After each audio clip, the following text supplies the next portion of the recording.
Amén. Muy bien. A mí me tocó el tema el lugar perfecto.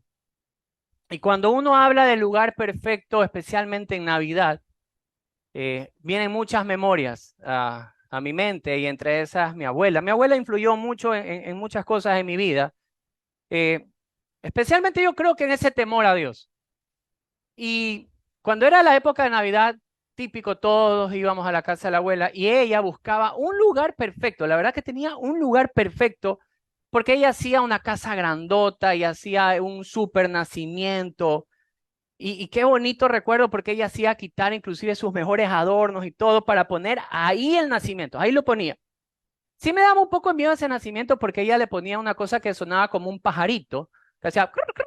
Hasta el día de hoy no sé cómo hacía, pero usted pasaba y el pajarito sonaba y uno se asustaba. Entonces, pero ella cogía y buscaba ese lugar perfecto para poner, en este caso, el nacimiento. Y yo veo que en el corazón de los padres hay eso, buscar siempre lo mejor, lo perfecto para sus hijos. Eh, yo tengo una memoria, en cambio, de mi mamá. Ella, una mujer toda la vida muy trabajadora, pero tenía algo que uno lo comprende ya cuando uno se vuelve papá. Tal vez algunos tengan esa misma costumbre. Y es que ella, bueno, ojalá no esté viendo a mi mamá. Así que si se la ven por ahí, no le cuenten ya. Entonces, ella tenía esta costumbre de que cuando era algo para los hijos, ella compraba su buena ropita, nos compraba buena camisa, buen pantalón, buen zapato, pero para ella, no. Ella siempre trataba como que bajar los costos en ella.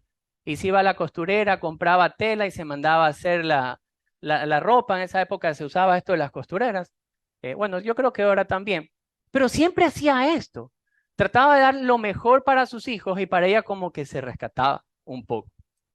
Y esto habla mucho a nuestra vida, justamente con el tema de hoy, porque vamos a ver una profecía, y si acompáñenme, vamos a estar en el libro de Miqueas, en el capítulo número 5, ahí está la profecía del nacimiento de nuestro Salvador. Entonces, Miqueas, capítulo número 5. ¿Cuántos han traído sus Biblias? A ver, déjenme ver, ¿virtual o física? ¿Cuántos han traído sus Biblias? Muy bien, muchos levantan celulares. Diga conmigo, esta es la palabra de Dios. Dígalo duro, esta es la palabra de Dios y la vamos a leer juntos. Muy bien, algunos sacan el celular y dicen esta no es, pero bueno. Esta es la palabra de Dios y la vamos a leer juntos. Y el Señor había profetizado el nacimiento de nuestro Señor. Y justamente lo vamos a encontrar en el capítulo 5 de Miqueas, verso número 2. Cuando ustedes lleguen ahí, díganme un fuerte amén.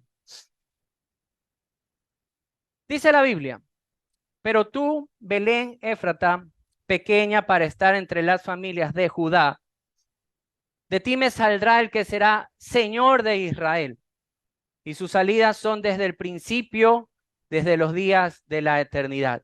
Y se dice la ciudad de Belén, y la otro nombre de Belén era Efrata, pero lo que me sorprende es que dice pequeña para estar entre las familias de Judá. Y ya vamos a llegar a ese punto. Pero me gustó porque Dios escoge un lugar pequeño, un lugar humilde, para que en ese lugar nazca el rey, un rey, el rey de reyes, el señor de señores. El mismo Dios decide escoger un lugar pequeño.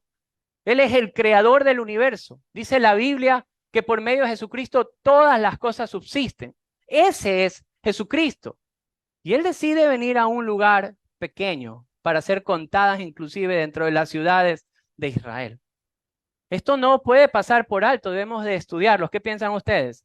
¿Qué es lo que Dios nos quiere decir a través de la ciudad que escoge para el nacimiento? Porque este se vuelve el lugar perfecto para que el Salvador de Israel venga.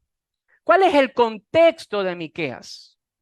Quisiera que podamos ir y vamos a estar leyendo varios capítulos de Miqueas el día de hoy. Pero para comprender Miqueas 5, debemos ir por Miqueas 1, 2 y 3. Y el 4 también. Entonces, en Miqueas capítulo número 1 nos da la introducción de quién es este Miqueas y lo podemos leer en el verso 1:1. Dice la Biblia: palabra de Jehová que vino a Miqueas de Moreset en los días de Jotam, Acaz y Ezequías, reyes de Judá, lo que vio sobre Samaria y Jerusalén. Entonces el capítulo 1 va a hablar sobre justamente el tema entre Samaria y Jerusalén. Samaria era la capital del reino del norte y Jerusalén se vuelve la capital del reino de Judá. ¿Qué quiero decir con esto? Israel, un solo pueblo, estos hermanos se dividen y se crean dos reinos, reino del norte y reino del sur, pero era el mismo Israel. Y hay dos capitales. Y estas dos capitales caen en graves errores. Primero, que se empiezan a pelear entre ellos. Ese es el primer error. Ese es el contexto que tenemos que tener en mente, la pelea entre ellos dos. Pero también, ¿qué había pasado en el corazón de ellos? Y veamos los versos número 5. Yo les voy a ir diciendo ciertos versos y ustedes pueden ir subrayando, porque estos nos van a describir el comportamiento de estas ciudades. Y miren lo que dice el verso número 5. Los versos del 2 al 5 hablan de las consecuencias que van a vivir, pero el verso 5 dice que pasan todas estas consecuencias por la rebelión de Jacob y por los pecados de las casas de Israel. Linda esa canción, muy bien. En el verso número 6, mire lo que dice también. Haré pues de Samaria montones de ruinas y tierra para plantar viñas, y derramaré sus piedras por el valle y descubriré sus cimientos. Verso 7 nos muestra algo. Y todas sus estatuas serán despedazadas, y todos sus dones serán quemados en fuego, y asolaré todos sus ídolos, porque de dones de rameras los juntó, y a dones de rameras volverán. Verso número 7. ¿Qué es lo que está pasando entonces con Samaria y con Jerusalén? ¿Cuál es el contexto? Se ve unas capitales o el país, por decirlo así, está entregado a la idolatría. El pecado de idolatría está comparado al pecado de adulterio, porque Israel tiene un Dios, pero el corazón de ellos, de los israelitas, se había ido detrás de otros dioses. Por eso es que Dios les habla a ellos y les empieza a decir, estas son sus rebeliones. Inclusive sus propiedades, su dinero, ahora las estaban sembrando en otros templos y adorando a otros dioses. Ese es el corazón de este pueblo y Dios les llama la atención, le dice, esta es sus rebeliones y van a tener sus consecuencias. Ese es el capítulo número 1. Nos da un global de cómo está Israel. Primero dividido porque están peleados entre ellos y su corazón no está recto porque ya no están buscando al Señor, sino que se están yendo detrás de otros dioses, dioses falsos. El capítulo número 2, en cambio, miren lo que dice el verso número 1. Hay de los que en sus camas piensan iniquidad y maquinan el mal, y cuando llega la mañana lo ejecutan, porque tienen en su mano poder. Codician las heredades y las roban, y casas y las toman. Oprimen al hombre y a su casa y al hombre y su heredad. Miren lo que pensaban los ricos, los poderosos en el verso 7. ¿Tú qué dices, casa de Jacob? ¿Se ha cortado el espíritu de Jehová? Ellos pensaban que Dios no iba a castigar esa actitud de los que más tenían. ¿Qué era lo que estaban haciendo los poderosos, los ricos? Veían una viña de alguien pobre y simplemente se la arrebataban a la fuerza. Empezaron a actuar de manera inhumana con aquellos desposeídos, con los que menos tenían. Los que más tenían aprovechaban de los que menos tenían. Y esa era la realidad de este pueblo. Y consideraban que Dios no les iba a hacer absolutamente nada, que el Espíritu de Dios no los iba a juzgar. Eso era su pensamiento. Maldad hacia los débiles, inclusive el verso número 2, miren la forma en la maldad que tenían. El verso número 1, hay de los que en su cama piensan iniquidad y maquinan mal. O sea, se acostaban a dormir pensando, ¿qué mal le voy a hacer a esta persona? Ese era su pensamiento. Capítulo 3, en cambio, si nosotros observamos, veamos quiénes son. Verso número 1 dice, dije ahora, príncipes de Jacob y jefes de la casa de Israel. No concierne a vosotros saber lo que es justo. Vosotros que aborrecéis, miren esto, aborrecen lo bueno y aman lo malo, que le quita su piel y su carne sobre los huesos, que coméis asimismo la carne de mi pueblo.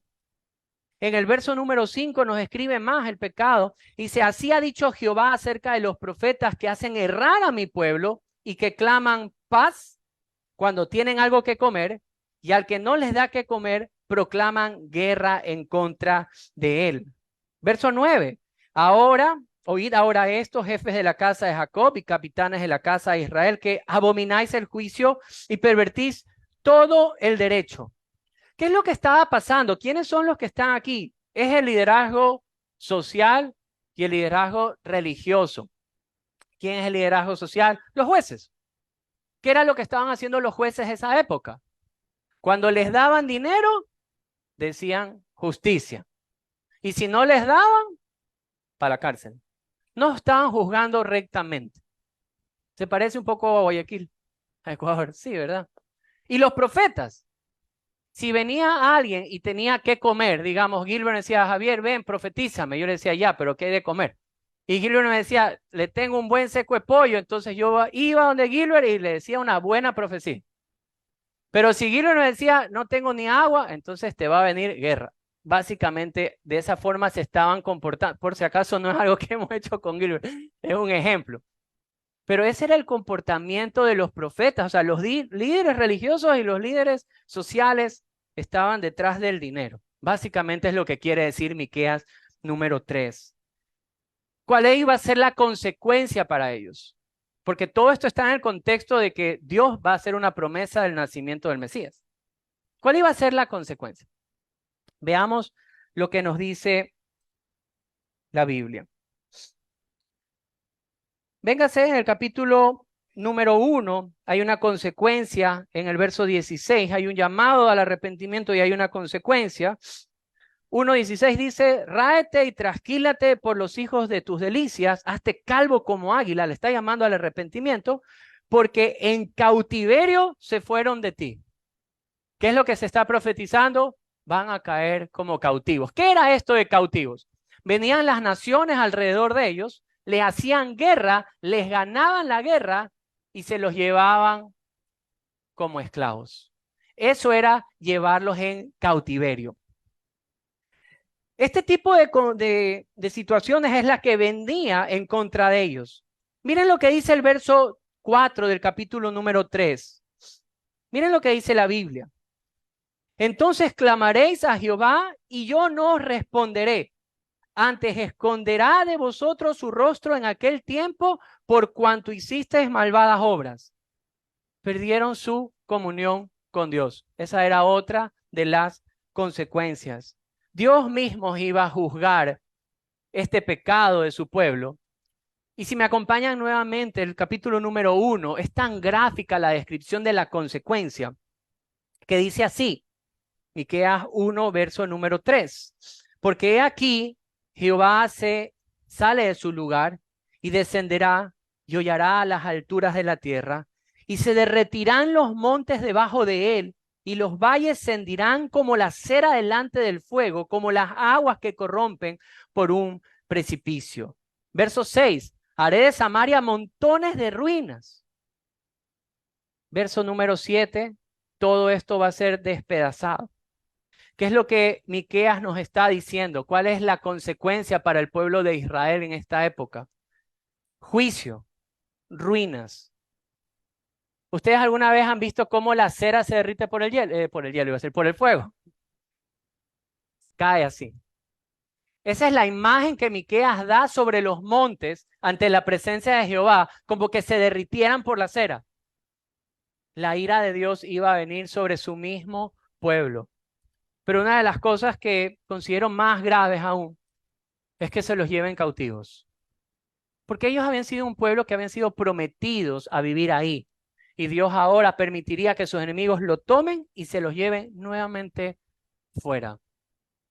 Yo no consiento algo más doloroso que salir de casa. Y eso era lo que ellos iban a experimentar. Esa era la consecuencia. Y en medio de este escenario, y es en medio de este escenario que Dios trae una promesa. Y esta promesa empieza en Miqueas 4. Y si nosotros vamos juntos a Miqueas 4, Leamos los versos del 1 al 7. Miren lo que el Señor les empieza a prometer. En medio de la dureza del corazón del pueblo de Israel, miren lo que dice el Señor hacia su pueblo.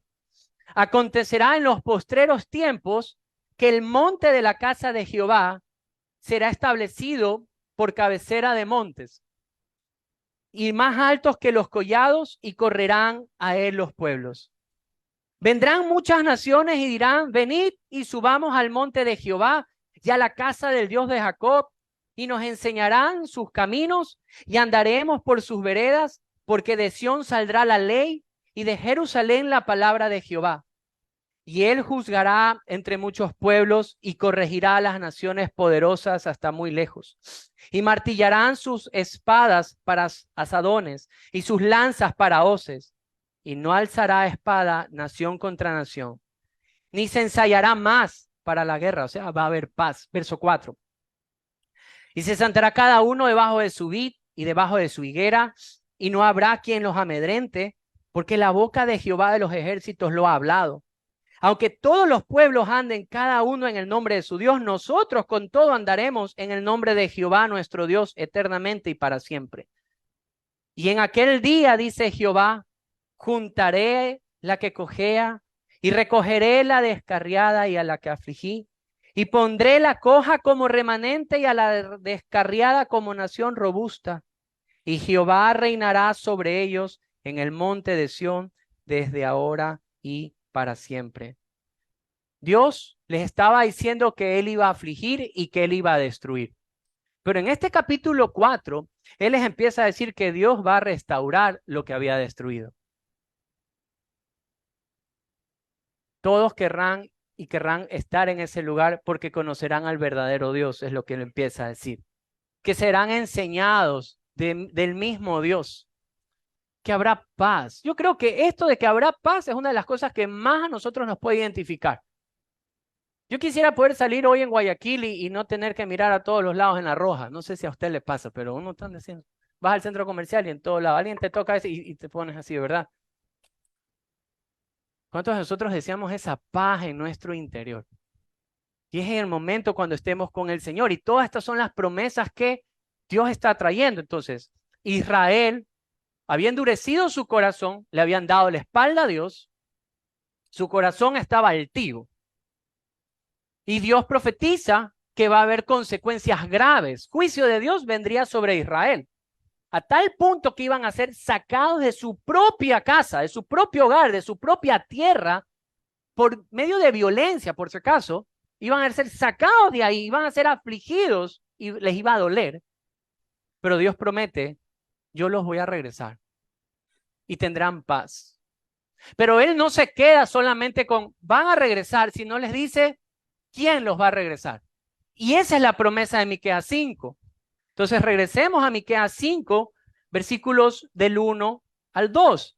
Y dice la Biblia, cuando usted llegue ahí, dígame, ya llegué. Muy bien. Rodéate ahora de los muros, hija de guerreros. Nos han sitiado con vara, herirán la mejilla al juez de Israel. Pero tú, Belén Éfrata, pequeña para estar entre las familias de Judá, de ti me saldrá el que será el Señor de Israel. Y sus salidas son desde el principio, desde los días de la eternidad. Increíble. Me encanta el contraste que usa el Señor, porque ante un corazón altivo, como estaba el pueblo, en un corazón altivo, endurecido, Dios escoge una pequeña ciudad para que de esa ciudad salga quien les iba a guiar a esta libertad. Eso tiene que hablarnos, eso tiene que decir algo. Y la Biblia nos los va a explicar. Y quisiera hablar primero, ya hablamos sobre el contexto de la profecía de este lugar, pero quiero que hablemos de lo pequeño del lugar. Pero tú, Belén Éfrata, pequeña para estar entre las familias de Judá.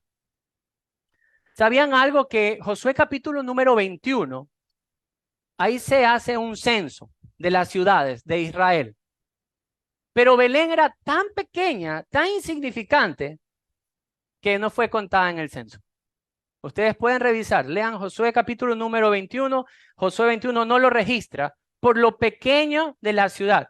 pequeña tal vez en población, tal vez en terreno, y no fue censada por lo pequeño que era. Pero hay algo increíble, aunque esta ciudad era pequeña ante los ojos de los hombres, esta ciudad no era pequeña para los ojos de Dios.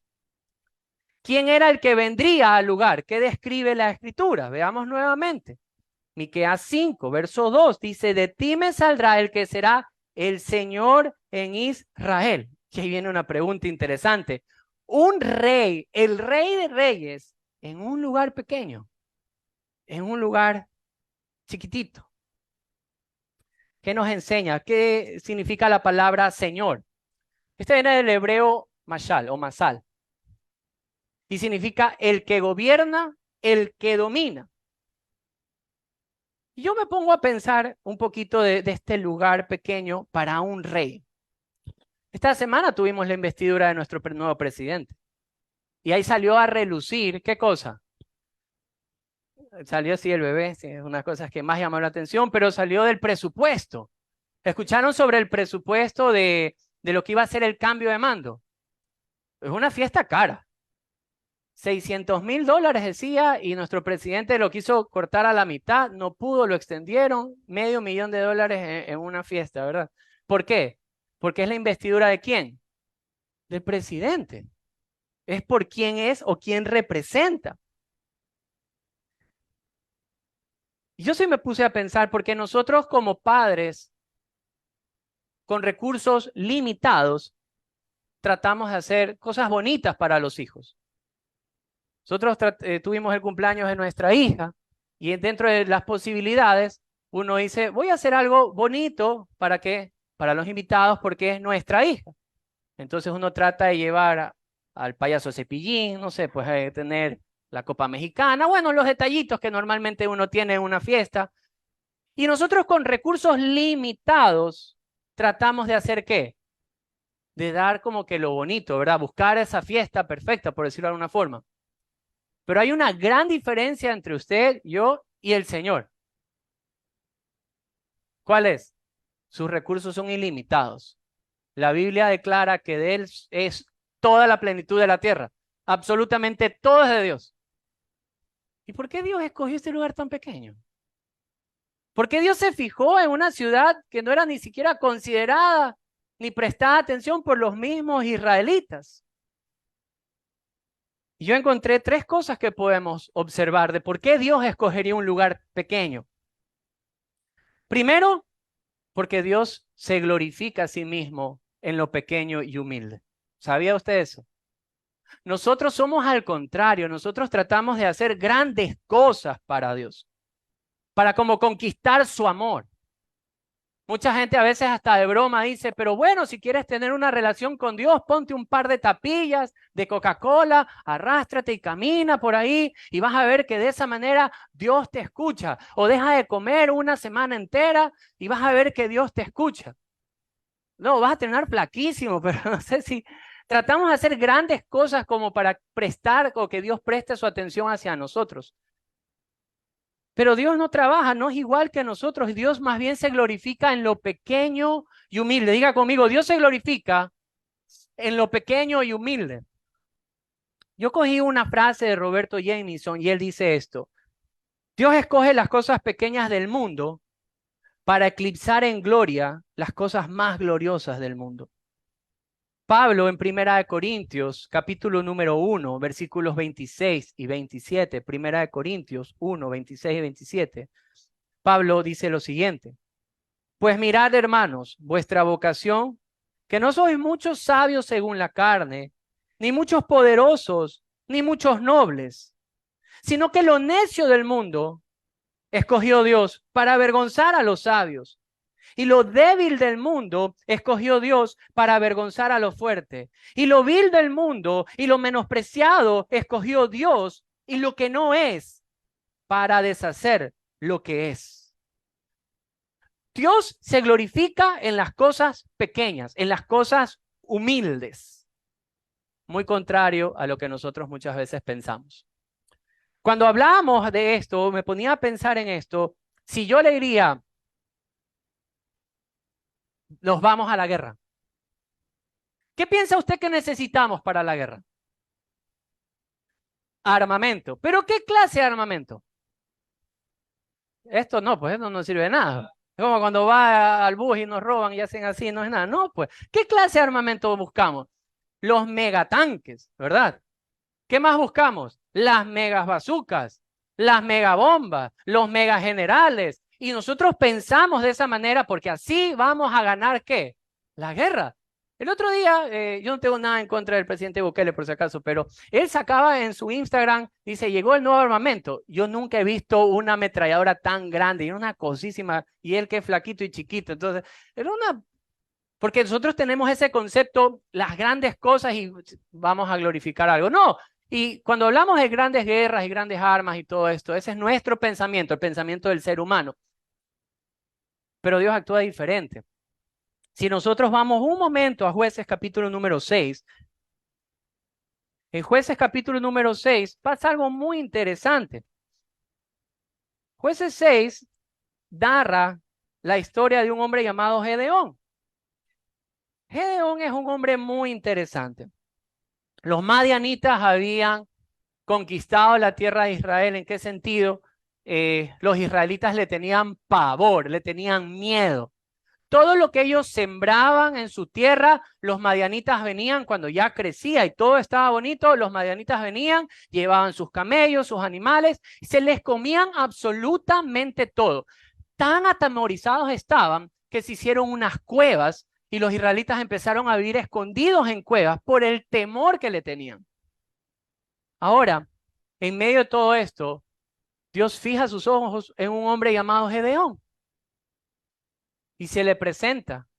Y a ese hombre pequeño y humilde le dice que él tiene que salir y que va a ganar la batalla. Y mire lo que dice Jueces 6, desde el versículo número 11 al 16. La Biblia dice así: y vino el ángel de Jehová y se sentó debajo de la encina que está en Ofra, la cual era de Joás Abiesrita, y su hijo Gedeón estaba sacudiendo el trigo en el lagar para esconderlo de los madianitas. Y el ángel de Jehová se le aparece y le dice: Jehová está contigo, varón esforzado y valiente. Qué interesante la frase que usa. Verso 13, y Gedeón le respondió: ay, Señor mío, si Jehová está con nosotros, ¿por qué nos ha sobrevenido todo esto? Si hubiera sido valiente, este hombre hubiera dicho: amén, soy valiente, soy el guerrero de Jehová. No, todo lo contrario. Su respuesta nos muestra el corazón. Dice: ¿y dónde están todas sus maravillas que nuestros padres nos han contado diciendo, no nos sacó Jehová de Egipto y ahora Jehová nos ha desamparado y nos ha entregado en mano de los madianitas? Y mirándole Jehová le dice: ve con esta tu fuerza y salvarás a Israel de la mano de los madianitas. ¿No te envío yo? Entonces le respondió: ay, Señor mío, ¿con qué salvaré yo a Israel? He aquí que mi familia es como pobre en Manasés, y yo el menor de la casa de mi padre. Y Jehová le dijo: ciertamente yo estaré contigo y derrotarás a los madianitas como a un solo hombre. Para tarea queda que lo pueda leer usted en casa, pero Dios le dio la victoria a través de Gedeón. Fue muy interesante observar, porque primer principio que podemos observar: Dios jamás se glorifica en esas cosas súper mega grandes que los hombres consideramos más valiosas. Dios se glorifica en lo pequeño, en lo humilde. Dios se glorifica en lo pequeño y en lo humilde. ¿Por qué la elección del lugar? Segundo punto sería: porque Dios tiene una relación increíble con la humildad. ¿Por qué decimos que Dios tiene una relación increíble con la humildad? Primero, porque Dios es la fuente de la humildad. Él es la humildad, por decirlo así. Miren lo que dice Filipenses 2. Venga un ratito conmigo al libro de Filipenses. Filipenses capítulo número 2. En Filipenses capítulo número 2, verso 5 en adelante, hay una exhortación para imitar a Jesús y nos dicen cómo es Jesús o qué fue lo que hizo Jesús. Llegó a Filipenses 2, verso número 5. ¿Ya? Dice la Escritura, haya pues en vosotros este sentir que hubo también en ¿quién? En Cristo Jesús, el cual siendo en forma de Dios, ¿qué dice la Biblia? No estimó el ser igual a Dios como cosa a que aferrarse, sino que ¿qué hizo? Se despojó a sí mismo, tomando forma de siervo, hecho semejante a los hombres, y estando en la misma condición de hombre, se humilló a sí mismo, haciéndose obediente hasta la muerte y la muerte de cruz. Jesús no le interesó ser Dios o estar con la gloria de Dios, sino que se despoja a sí mismo y toma forma de siervo, de hombre, y se hace obediente y muere como criminal. La cruz era para los criminales, pero ese era el destino que tenía que vivir Jesús aquí. Dígame si eso no es humildad. Despojarse de sí mismo, hacerse siervo y morir en obediencia. Yo creo que nosotros no somos humildes. Los seres humanos no somos humildes para nada.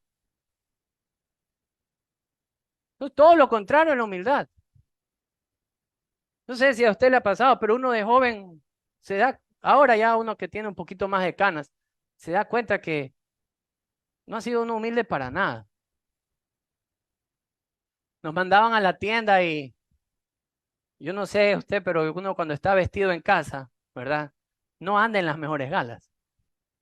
Y uno anda con esas zapatillas, una rota, una buena, ¿verdad? Anda con esos shorts que tienen hueco por todos lados, ¿verdad? Son esos shorts modernos. Amén, ¿verdad? Y ya uno en BBD. Y si a uno lo mandaban a la tienda, uno no quería porque te iba a ver la vecina, no sé, o el vecino, es decir, y mira. Y uno le decía a la mamá, no, no puedo, me duele el estómago, nos dolía de todo porque uno no quería ir, porque uno no es humilde, uno le gusta, no sé, pues verse bien. A Francisco le dolía la barriga. Somos todo lo contrario a la humildad, pero no es Dios así. Dios y su relación con la humildad es la misma humildad. De hecho, si usted va conmigo a Mateo capítulo número 11, miren lo que dijo Jesús. Jesús en Mateo 11, versículos 29 al 30.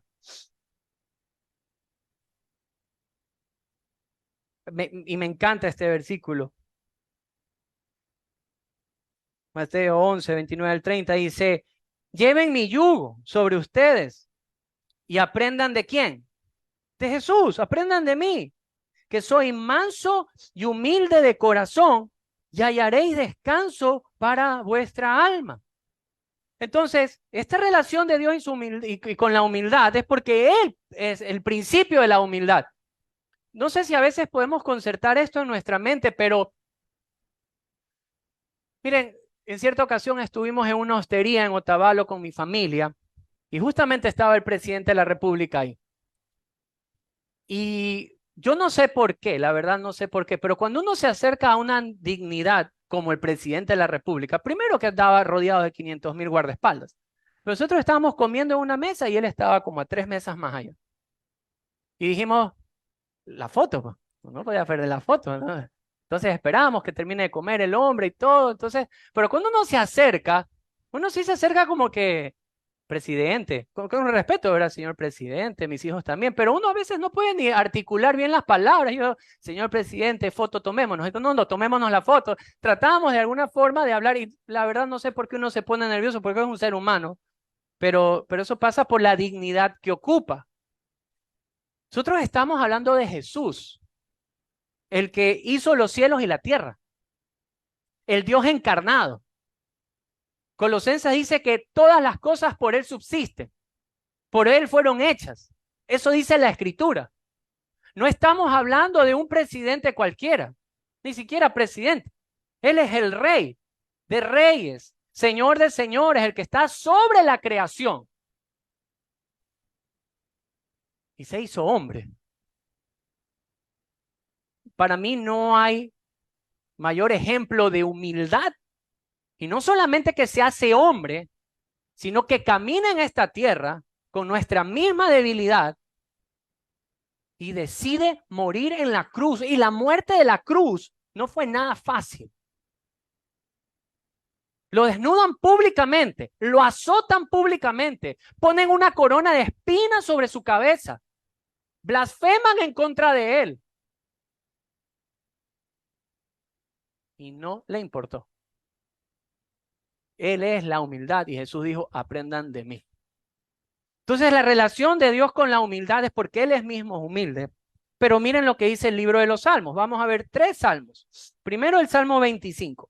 ¿Qué dice el Salmo 25? Versículos 8 y 9. Salmos 25, 8 y 9. La Biblia dice así. Bueno y recto es Jehová, por tanto, Él enseñará ¿a quiénes? A los pecadores el camino. Encaminará a los humildes por el juicio y enseñará a los mansos su carrera. Dígame si eso no es compañerismo, amor, misericordia con el humilde para guiarlo hacia la justicia, hacia la verdad. ¿Qué dice el Salmo 138? Salmo 138, versículo número 6. Salmo 138, verso 6. Dice, porque Jehová es excelso. ¿Atiende a quién? ¿Al que tiene padrino? No, está mal mi versión, ¿verdad? Dice, Jehová es excelso y atiende al humilde, mas al altivo mira de lejos. Wow. Y Salmo 149, versículo número 4. Porque Jehová tiene contentamiento en su pueblo y hermoseará a los humildes. ¿Con qué? Con salvación. Qué hermoso. Podemos entonces determinar esta relación que Dios tiene con la humildad. Entonces, podemos ir observando por qué la elección de este pequeño lugar y humilde lugar llamado Belén Éfrata. Primero porque Dios se glorifica en los lugares humildes, en las cosas pequeñas. Dios se glorifica. Pero también por su relación con la humildad. Y un tercer punto, porque quiere hacernos un llamado de atención. Este llamado lo podemos ver en Miqueas 6. ¿Qué es lo que Dios les quería decir a su pueblo? ¿De qué se habían olvidado su pueblo? Su pueblo había dado la espalda a Dios. Y cuando uno le da la espalda a Dios, quieran o no, querramos o no, cuando nosotros le damos la espalda a Dios, nos volvemos orgullosos, nos volvemos altivos. ¿Qué quiero decir con esto? Cuando nosotros estamos en comunión con Dios, reconocemos ¿qué cosa? Que lo necesitamos. ¿Que necesitamos qué? Su dirección. Que necesitamos su provisión. Que necesitamos de Él, que Él nos muestre el camino y nos guíe. Es decir, Dios, no reino yo, reinas tú. Pero ¿qué pasa si yo le doy la espalda a Dios? ¿Qué le estoy diciendo a Dios? Le estoy diciendo, yo quiero gobernar, yo quiero tomar mis decisiones, esto es lo que yo quiero hacer y se hace y punto. Eso es lo que le estamos diciendo a Dios. El pueblo de Israel le había dado la espalda a Dios y se había ido hacia otros dioses. ¿Qué le está diciendo a Dios? No queremos que tú gobiernes en nuestra vida, queremos gobernar nosotros mismos. Y nosotros consideramos que estos dioses son los que a nosotros nos favorecen. Eso es lo que le está diciendo el pueblo a Dios. Pero ¿cuál es la llamada de atención en Miqueas 6? Miqueas 6, por favor, versículos del 1 al 8, dice la Biblia. Oíd ahora lo que dice Jehová. Levántate, contiende contra los montes, oigan los collados tu voz. Oíd montes y fuertes cimientos de la tierra. El pleito de Jehová, porque Jehová tiene pleito con su pueblo y altercará con Israel. Pueblo mío, miren lo que le dice. ¿Qué te he hecho? ¿O en qué te he molestado? Responde contra mi pueblo, contra mí. Porque yo fui el que te hice subir de la tierra de Egipto y de la casa de servidumbre. Te redimí y te envié delante de ti a Moisés, Aarón y a María. Pueblo mío, acuérdate ahora qué aconsejó Balac, rey de Moab, ¿Y qué le respondió Balaam, hijo de Beor? Desde Sittim hasta Gilgal, para que conozcas las justicias de Jehová. ¡Qué fuerte! Que Dios les venga y les diga, ¿qué te he hecho? Y que les digan, recuerda quién fue el que te redime. ¿Qué era entonces lo que habían olvidado Israel? ¿Quién les había dado libertad? ¿Quién los había sacado de la opresión de Egipto? Por eso su corazón estaba altivo. Y en el verso número 6 dice así: ¿con qué me presentaré ante Jehová y adoraré al Dios Altísimo? ¿Me presentaré ante él con holocaustos o con becerros de un año? ¿Se agradará Jehová de millares de carneros o de o 1000 arroyos de aceite? ¿Daré a mi primogénito por mi rebelión, el fruto de mis entrañas, por el pecado de mi alma? Nuevamente el corazón de los hombres sale a relucir. ¿Con qué querían presentarse ellos delante de Dios? Con muchas cosas. Querían restablecer su relación con Dios. Y decían, entonces llevemos 10,000 carneros, llevemos miles de litros de aceite. Tanto era el pensamiento que decían, voy a entregar mi primogénito como un sacrificio vivo para poder tener una relación con Dios. Eso es un corazón altivo, un corazón religioso. Porque los hombres pensamos así. Pero ¿qué era lo que Dios quería de ellos? Verso número 8. Oh hombre, Él te ha declarado lo que es bueno y pide Jehová de ti. Solamente, ¿qué cosa? Hagan lo que es justo, amen la misericordia y humíllense ante Dios. Le está diciendo, renuncien a la altivez. Hagan lo que es correcto. Amen la justicia, amen la misericordia y mantengan un corazón humilde ante Dios. Es lo que el Señor les está diciendo. Israel pensaba que con la multitud de cosas podíamos tener una relación con Dios, y es que así somos los seres humanos. Nos sentimos alejados de Dios y lo primero que podemos venir a nuestra mente, entonces, ¿saben qué? Voy a dejar absolutamente todo, entro en un ayuno de 40 días y 40 noches, me voy a aprender absolutamente toda la Biblia. Y está bien, por si acaso, aprender la Biblia, no estoy diciendo que esté mal.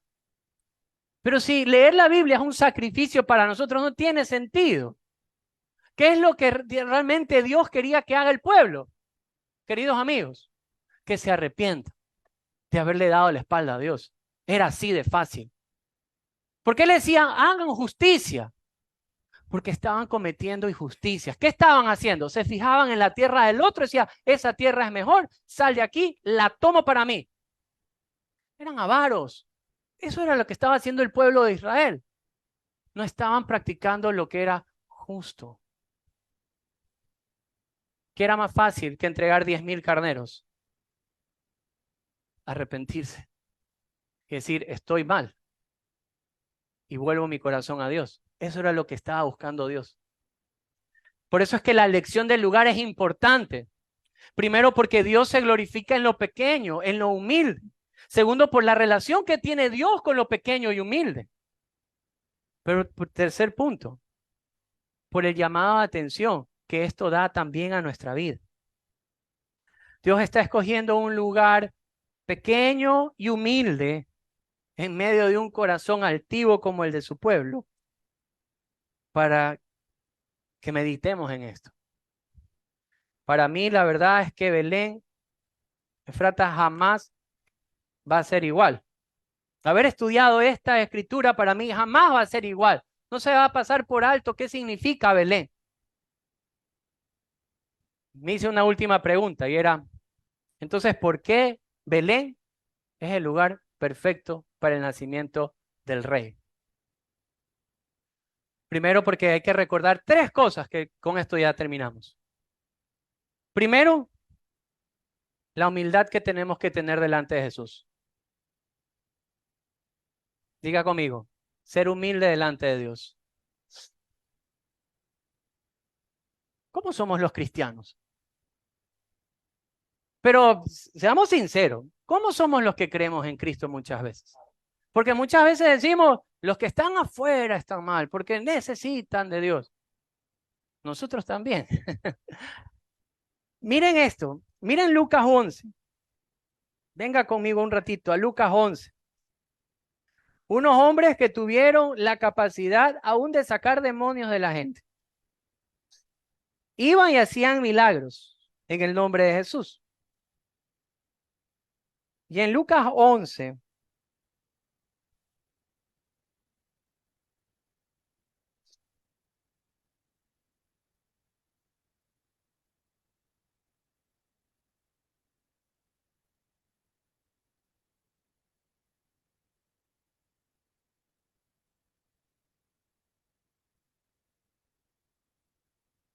dame un segundito que se me perdió el versículo.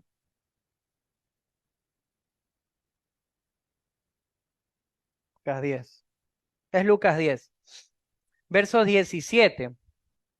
Jesús había encomendado 72 hombres para que vayan y hablen en nombre de él, hagan milagros en nombre de él. Y estos 72 regresan y miren lo que pasa. El verso número 21, perdón, número 17 dice así. Volvieron los 70 con gozo diciendo, Señor, aun los demonios se nos sujetan en tu nombre. Y yo les digo, dijo, yo veía a Satanás caer del cielo como un rayo. Y aquí os doy potestad de hollar serpientes y escorpiones y sobre toda fuerza del enemigo y nada los va a dañar. Pero no se regocijen de que los espíritus se sujetan, sino regocijaos de que vuestros nombres están escritos ¿en dónde? En los cielos. Hay que recordar la humildad delante de Dios y muchas veces la actitud de nosotros como creyentes es muy similar a la de estos 72. Dios les había dado la capacidad de ir a hacer milagros. ¿Y qué vinieron contando ellos? ¿Cuántas personas creyeron en Cristo o cuántos demonios se sujetaron a ellos? Venían contando eso. Venían diciendo, oye, es como que vayamos con Francisco. Francisco, vámonos a sacar demonios. Y Francisco me diga, oye, mira, yo saqué 15 demonios. Yo le diga, no sé, pues yo saqué 32 demonios. Y llegamos ahí donde Jesús. Jesús, mira, 15, 32. ¿Quién es más? Es el de 32. Y Francisco, no, porque los míos eran más grandes. No sé, pues. Una conversación tal vez así pudo haber sido. Y Jesús le diga, no, no se regocijen de ese tipo de detalles. Regocíjense de que su nombre esté escrito en los cielos, en la eternidad, para el día del juicio, sean considerados como perdonados. De eso regocíjense, porque eso viene por gracia, eso es gratis. De ahí que se te someta un demonio, es lo de menos. Eso es lo de menos, pero así somos muchas veces los creyentes, tenemos eso. Pero ojo, el no creyente también, el que tal vez viene hoy por primera vez y tal vez le dicen, vengo aquí obligado, me invitaron. Todos hemos estado en esa silla y nuestras actitudes siempre han sido, yo no fumo, yo no tomo y yo no digo, ya, espero que no digan malas palabras. Pero lo normal es, yo no tomo, yo no bebo, yo no digo malas palabras. Yo no necesito ir a la iglesia, yo no necesito tal vez leer la Biblia, yo tengo una muy buena relación con el flaco, porque así le dicen a Jesús. Entonces le digo, no, yo estoy súper bien. Queridos amigos, eso es orgullo. Eso también es orgullo, decir, no necesito de Dios, eso es orgullo. No necesito conocer su palabra, eso también es orgullo. El ser humano es orgulloso y necesitamos humillar nuestro corazón delante de Dios. No podemos seguir viviendo de esa manera. Por eso que el lugar que Dios escoge, Belén Efrata, el lugar más humilde de la tierra, y de hecho en el pesebre porque no había lugar para él en un hostal, tuvo que nacer en medio de animales, en medio de un lugar donde estaba ahí intemperie. Tiene que hablar directamente a nuestra conciencia. El ser humano es orgulloso por naturaleza. Y tenemos que poner la mirada en Cristo, que es la humildad en persona. Necesitamos reconocer nuestras faltas. Necesitamos reconocer que somos pecadores, que necesitamos a un Salvador. Necesitamos reconocer, y eso se hace solamente de manera humilde. Belén Efrata es el lugar perfecto porque nos recuerda que tenemos que ser humildes delante de Dios. Porque Dios se glorifica en lo pequeño y humilde. ¿Saben ustedes quiénes fueron los primeros en recibir la noticia del nacimiento de Jesús? Unos pastores. de la región de Belén, de Judea. Y saben que, miren, hoy día tenemos un coro. Bienvenidos, queridos hermanos, bienvenidos. Pero estos pastores, humildes pastores de la región, fueron los primeros en enterarse que Jesús había nacido. Y aunque nuestro coro está hermosísimo, el coro de Lucas, cuando presentan, ¿saben quiénes fueron los coristas? Los ángeles. O sea, el mejor coro de la historia y el primer puesto fueron estos humildes pastores de la región de Belén de Judea. Dios se glorifica en lo pequeño y humilde. Y esto me habla de que son esos pequeños y humildes actos de fe de los que nos llevan a una relación verdadera con Jesús. ¿Qué quiero decir con esto? No es el sacrificio que vayas a hacer, no son las tapillas que nos podamos poner, de broma lo digo por si acaso. No son los grandes aullidos que podemos tener para confesar un pecado. No. Si tú tal vez es en la intimidad de nuestro ser, en la intimidad de nuestro cuarto, que reconocemos nuestra gran necesidad de Dios. Y es en ese momento donde Dios, en ese humilde acto de fe, de humillar nuestro corazón delante de Él, es que Él nos otorga la vida eterna de manera gratuita. Un humilde acto de fe es donde Dios se glorifica. Y el tercer punto, Cristo me enseña la verdadera humildad. ¿Sabían eso? Muchos de nosotros podemos tener y decir, esta persona es humilde. Conozco a este gran empresario y que no sé, y que se maneja así, y que no usa cosas caras. O este gran futbolista con tantos millones y no. Todo el mundo es ser humano, todo el mundo es pecador. Somos imperfectos. Cuando nosotros queremos aprender sobre la humildad, usted y yo tenemos que poner la mirada concentrada en Jesucristo. Aprender sobre su vida, sobre lo que hizo, sobre su entrega, sobre su sacrificio. Y ahí podemos realmente aprender sobre la humildad. ¿Por qué entonces Belén se vuelve en el lugar perfecto? Dios escoge un lugar como Belén Efrata para que el Rey de Reyes nazca, el Salvador del mundo naciera en ese lugar. Y es porque debemos recordar que debemos mantener siempre un corazón humilde delante de Dios. Porque Dios se glorifica en lo pequeño, en lo humilde. Y porque Cristo me enseña la verdadera humildad. Amén. Oremos.